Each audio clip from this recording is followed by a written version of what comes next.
tous et bienvenue sur Monaco Info. Ensemble, nous allons faire un tour d'horizon de l'actualité en principauté. Voici d'ailleurs les titres qui seront développés dans ce journal.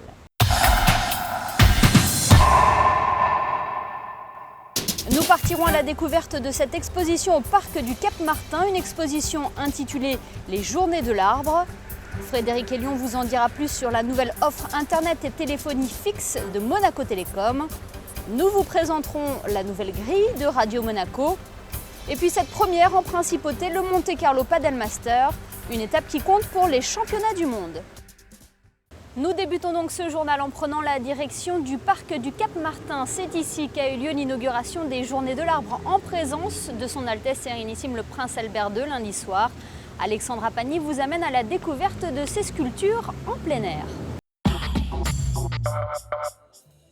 Cette 5e édition des Journées de l'Arbre au parc du Cap Martin a souhaité rendre hommage au prince régnier. 6 pièces étaient exposées lors de l'inauguration. Le prince bâtisseur était un grand amateur d'art et pratiquait régulièrement la sculpture dans son atelier de Rocagel. Le public a donc pu découvrir pour la première fois quelques-unes de ses œuvres de petit format.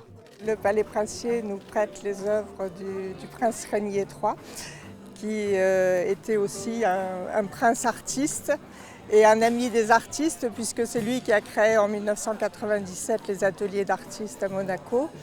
Et donc nous avons voulu aussi rendre hommage à ces artistes comme Sosno, Vercade, Armand, Kahn. Donc on était très heureux que le Palais nous fasse confiance et nous prête ses œuvres. Cette exposition à ciel ouvert célèbre cette année son 5e anniversaire. L'idée est née en 2011. De nombreux artistes de la région ont immédiatement adhéré au projet, dont les sculpteurs Matteo Mornar ou encore Marcos Marin, qui comptent plusieurs œuvres exposées dans le parc. Depuis le départ, j'ai été invité d'abord à participer avec tout l'honneur. Et l'aventure du monumentalisme, ça me touche beaucoup. Et là, l'œuvre d'art trouve sa place à l'excellence, parce qu'il y a un très bel jardin comme ça, plein d'histoires, plein de références. C'est quand même l'expo de Monseigneur le Prince Albert, avec des grands patrons d'art à côté aussi, Madame Carter-Laboud. Et tous les ans, on a des dons assez importants pour la collection. Donc c'est une exposition très vivante, très participative. Et j'adore surtout quand les enfants sont là au dimanche en train de jouer à côté des sculptures, en train de vivre l'expérience de l'art monumental. Donc c'est très important. Le prince souverain a inauguré cette année une nouvelle sculpture située dans l'allée des célébrités. Il s'agit cette fois-ci d'un hommage au chansonnier et artiste suédois Carl Gerhardt, réalisé par Karina Hari. Cette sculpture en bronze rejoint donc la collection permanente du parc qui offre aux promeneurs tout au long de l'année une balade artistique au cœur de Roquebrune Cap Martin. Voilà pour cette exposition à découvrir jusqu'au 27 septembre au parc du Cap Martin. Parlons technologie à présent et Monaco Télécom qui vient de lancer sa toute nouvelle offre téléphonie fixe et Internet accessible à tous les foyers en principauté. Frédéric Hélion vous en dit plus. Depuis un an, Monaco Télécom a mis l'accent sur l'innovation. Mardi, plus qu'une innovation, une révolution était présentée au Fairmont, le lancement d'une nouvelle offre Internet ultra haut débit et téléphonie illimitée. Avec Hong Kong, Monaco est l'un des premiers pays au monde à offrir jusqu'à 1 gigabit par seconde à 100% de ses foyers.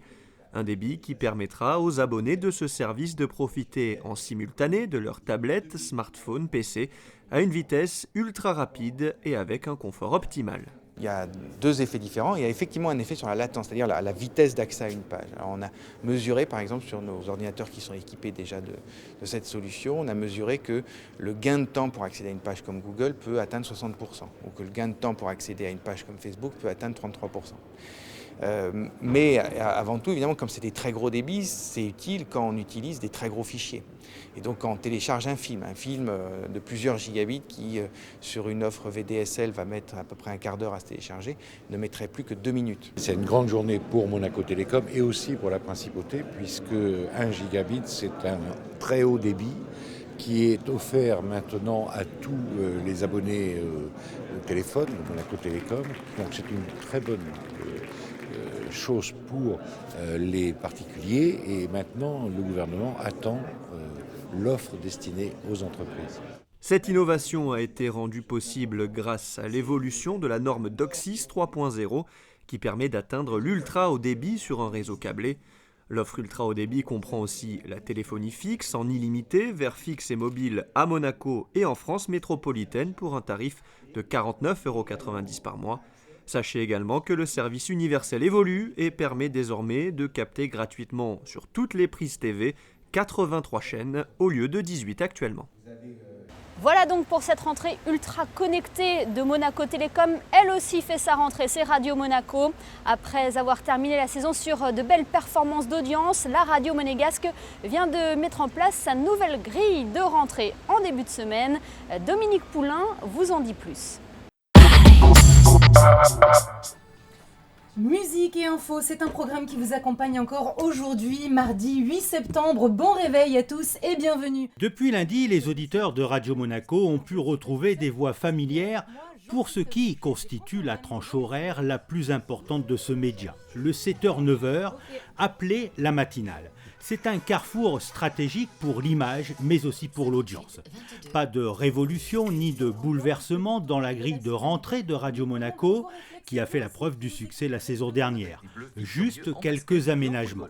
Parmi les nouveautés, le matin surtout, puisque c'est vraiment le fer de lance d'un média comme la radio, le matin, des news médias, voilà, ça c'est vrai que c'est dans l'air du temps et le public aime beaucoup ça, l'info tous les quarts d'heure, des rendez-vous trafic bien sûr, services que l'on doit à nos auditeurs. Et puis d'autres rendez-vous qui, eux, ont fait leur succès, qui reviennent pour une troisième saison. Par exemple, le Morning Call avec Benoît Clerc, qui est notre correspondant permanent à Los Angeles et l'Amérique d'aujourd'hui, tous les matins. Il y a aussi Place Royale, première édition, on va dire, avant le Place Royale vraiment un peu plus musclé entre 9h et 9h30. Et puis il y a aussi une voix d'antenne le matin qui s'appelle Fatima et qui accompagne avec toute sa féminité et surtout son énergie et sa fraîcheur. Voilà, c'est vraiment une rentrée musicale et informative très fraîche. Et Fatima Ziat est la nouvelle voix de la matinale.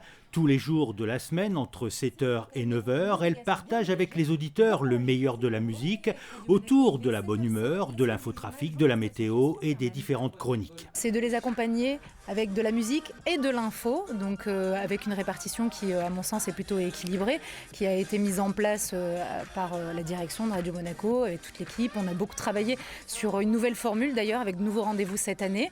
Mais oui, en effet, les points d'info avec Jean-Christophe Sanchez, Franck Herman, un petit peu plus de musique avec moi, du divertissement et de l'info toujours aussi avec Benoît Clerc qu'on a chaque jour au téléphone depuis Los Angeles, Place Royale. Je pense qu'il y a un bon équilibre entre info, divertissement, musique, tout pour réveiller les gens sans les agresser. Pour cette rentrée, vous l'avez compris, Radio Monaco muscle sa matinale tout en gardant la même ligne éditoriale que l'année précédente. Politique, économie, société, internationale et sport pour apprendre et comprendre. Une actualité triée, commentée et présentée par Franck Herman et Jean-Christophe Sanchez. On a une formule qui résume bien la ligne éditoriale, c'est l'état du monde vu depuis Monaco. On a un positionnement clairement sur l'information nationale et internationale, avec, comme vous l'avez entendu tout à l'heure dans le journal de 8h par exemple, notre correspondante Marie Billon à Londres, et on a un réseau comme ça de correspondants un peu partout dans le monde, à Shanghai, aux États-Unis, au Liban, au Qatar, j'en passe, et des meilleurs, et c'est vrai que ça nous permet de mettre en avant aussi nos propres sujets, des sujets plus magazines parfois qu'on entend finalement que sur Radio Monaco. Côté audience, Radio Monaco séduit de plus en plus. En un an, elle a gagné 10 000 auditeurs uniquement sur les Alpes-Maritimes et elle s'impose comme la première radio des cadres et dirigeants en principauté. À ces chiffres, il faut ajouter les auditeurs qui se branchent sur la station monégasque via l'application mobile. Autre constat, Radio Monaco plaît à la gente féminine. 8 femmes sur 10 écoutent cette radio. En plus de sa matinale, Radio Monaco mise aussi sur ses soirées, avec de 17h à 19h, GMT+, émission de tous les décalages présentée par Jean-Christophe Dimino. On part du principe que c'est une émission GMT+, là calée sur le fuseau horaire de Greenwich, de part et d'autre d'ailleurs, et où l'on voyage un peu, oui, en musique bien sûr, et puis grâce aux aux contributions diverses et variées, quels que soient les domaines d'activité, ou encore à travers les invités qu'on peut avoir et qui sont ici à Paris ou à Washington ou à Tokyo, qui sont des expatriés, qui sont des artistes, des gens connus, reconnus dans leur domaine, qui partagent leur expérience aussi chez nous, de manière très décontractée, puisqu'on est là vraiment dans une émission grand public. Puis de 19h à 21h, c'est au tour de Mahler de s'installer derrière le micro pour Mahler allume la télé. Un zapping inimitable de la télé, mais aussi de la radio. On allume toutes les télés du monde, françaises, norvégiennes, suédoises, on zappe partout. Là où ça rigole. Donc inutile de dire que c'est mal parti cette année, parce que ça rigole pas beaucoup. Voilà, donc, et aussi, grâce à mon merveilleuse petite tablette, je fais pas de pub, mais c'est un iPad. Donc là, je zappe sur les radios du monde, tu vois. Là, j'étais en direct de New York, où il est 2h de l'après-midi là-bas. On est partout, on zappe partout, c'est génial. T'as pas besoin de t'embêter le soir, parce que les gens arrivent là pour faire la dinette. T'as pas besoin de t'embêter avec des zappettes. Nous, on s'occupe de tout. Beaucoup de dérision, beaucoup de moqueries aussi peut-être, non ? Ça s'appelle de la dérision, c'est pas de la moquerie. On tape là un petit peu où ça fait mal, où ça pique, on a besoin de ça à cette heure-là. Tu comprends, face à la langue de bois généralisée de tous les médias maintenant, on essaye d'être là et de distraire les gens. Le but, c'est de se poiler un peu. 8 ans après sa création, Radio Monaco, qui émet de Bordighera à Saint-Tropez ainsi que sur Paris et sur Internet, a réussi à trouver sa place dans le paysage radiophonique. Son objectif pour cette nouvelle année, séduire encore plus d'auditeurs. Un mot de sport et cette première en principauté, une étape du championnat du monde de paddle qui se tient depuis mardi. Cette compétition voit s'affronter les meilleurs internationaux de la discipline sous un chapiteau de Fontvieille spécialement aménagé pour l'occasion. Le reportage de Dominique Poulain. Le World Padel Tour est le circuit professionnel de padel le plus important du monde. Il se déroule sur 3 continents et comporte 16 manches tout au long de l'année. Jusqu'à dimanche, Monaco accueille l'une des étapes de ce World Padel Tour, l'équivalent d'un tournoi du Grand Chelem en tennis. Ce tournoi international marque l'arrivée du padel professionnel à Monaco. C'est aussi un rêve qui se concrétise pour le promoteur. Être joueur de padel et pouvoir réaliser un master chez soi, je crois qu'on ne peut rien demander de mieux. C'est au cours d'une conférence de presse que le plateau de l'étape monégasque a été dévoilé. 28 des meilleurs pairs du monde se sont donné rendez-vous sous le chapiteau de Fontvieille, où un cours a été spécialement aménagé. Cours sur lequel s'entraînent ici Maxi Sanchez, numéro 6 mondial, et Juani Mieres, 8e au classement mondial. Ils sont considérés comme les Roger Federer de leur discipline. Né au début des années 60 au Mexique, ce sport de raquette s'est professionnalisé en Argentine et s'est enraciné en Espagne où on compte pas moins de 4 millions de pratiquants. Ce pays est devenu le berceau de ce jeu. C'est un sport qui vient d'Argentine. Les Argentins parlent espagnol. Ils sont allés en Espagne. Ils ont été beaucoup mieux payés en Espagne. Et maintenant, il y a quand même près de 4 millions de joueurs en Espagne, ce qui est énorme. Moi, je trouve qu'en France, ça a débuté il y a, je crois, une quinzaine d'années, ou une dizaine d'années, à Toulouse. Si je ne me trompe pas, je crois que ça a commencé à Toulouse. Tout ce qui était près de l'Espagne, évidemment. Mais je ne crois pas que c'était le moment. Et maintenant que la Fédération française de tennis a acquis le padel pour eux, je crois que c'est le moment où ça peut vraiment grandir et s'exploser. D'ailleurs, on a vu à Roland-Garros un terrain de padel pendant tout le tournoi. Comparé par les uns à du squash et par les autres à du mini-tennis, le padel se joue sur un court de 10 mètres sur 20 mètres avec une vitre sur laquelle les joueurs peuvent s'appuyer. Le décompte des points est le même qu'au tennis avec 2 sets de 6 jeux et un 3e set en cas d'égalité. La balle est quasiment la même qu'au tennis, la raquette en revanche est différente. Un manche beaucoup plus court, pas de cordage, mais un tamis plein, percé de trous pour l'aérodynamisme. Écoutez, c'est 2 sports différents. Je crois que le joueur de padel ne réussit pas dans le tennis parce que les coups sont très différents. Et par exemple, le lob, qui est un coup très important au padel, au tennis, on n'utilise presque pas. En plus de ça, c'est sûr que les règles sont les mêmes. Il y a le filet, mais les raquettes en étant complètement différentes, ça fait que c'est un sport complètement différent. Une chose, je dois vous dire quand même, c'est que c'est un sport beaucoup plus facile à apprendre que le tennis. Je crois que ce qui est bien dans ce sport, surtout, c'est qu'en 2 mois, On peut faire des tournois pour s'amuser. Le tennis, il faut un minimum de 8 mois pour commencer à pouvoir faire des tournois. Parallèlement à cette étape du championnat du monde se déroulera un match exhibition féminin et un tournoi amateur avec des sportifs et des personnalités. Didier Deschamps, le sélectionneur de l'équipe de France de football, grand adepte de ce sport, Thomas Johansson, l'ancien joueur de tennis suédois, Fabrice Santoro, l'ancien numéro 1 français, ou encore Cyril Roll, ancien footballeur, y sont attendus. Société Générale Private Banking vous présente la météo. Voilà pour cette première édition du Monte Carlo Paddle Masters. Regardons ensemble à présent les prévisions météo pour les prochains jours.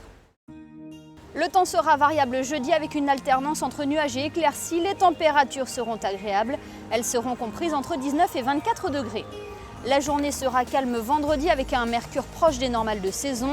Le week-end s'annonce mitigé avec un ciel variable samedi et un temps modérément chaud. Et un temps plus incertain dimanche, en grande partie nuageux, avec une menace pluvieuse.